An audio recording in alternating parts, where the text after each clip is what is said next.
আগে হয়েছিল কিন্তু আমি দিতে পারি নাই, এবার আমার প্রথম ভোট। আমাদের এখন ভোটটা দিয়ে খুব ভালো লাগতেছে, খুব ভালোভাবে ভোটটা দিতে পারছি আমরা।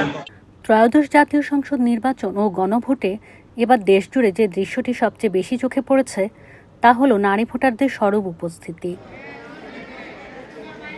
সকাল 7:30টায় ভোট গ্রহণ শুরু হওয়ার অনেক আগেই অনেক কেন্দ্রে লাইনে দাঁড়িয়েছিলেন নারী ভোটাররা। উত্তর দক্ষিণ সীমান্ত চা বাগান সবখানেই এক ছবি।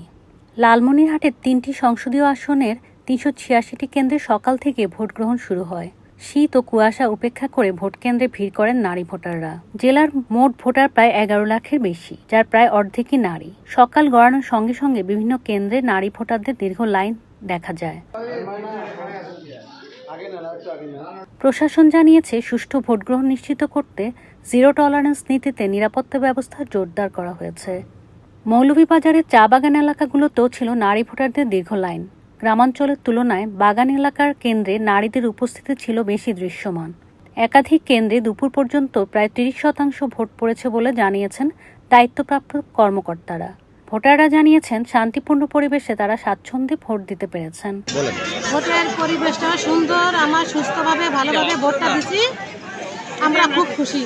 ভোট এখানে দিলাম, ভোটের পরিবেশও অনেক সুন্দর, নিয়ম কানুনও অনেক সুন্দর। প্রশাসনিক আমি কোনো ত্রুটি দেখছি না আপাতত। মানে বিজয়ী হওয়ার জন্যই তো আসলে ইলেকশনে আসা। এখন যদি আমাদের সাথে জনগণ ভোট দেয়, এটা তো জনগণের উপরে নির্ভর করবে। এবং ভোটটা যদি আমরা সত্যি, আমি চাচ্ছি যে ভোটটা প্রপারলি সত্যই ভোটটা কাস্ট হোক, সত্যি ভোটটা মানুষ জানুক, রেজাল্টটা যাতে সত্যটা থাকে, এটার মধ্যে সত্যি ব্যাপারটা যাতে থাকে, তাহলে যে হবে হবে, সমস্যা নেই। কিন্তু আমি তো জয়ের ব্যাপারে আশাবাদী, আলহামদুলিল্লাহ। দেখি এখন কি হয়, আল্লাহ কপালে কি রেখেছেন।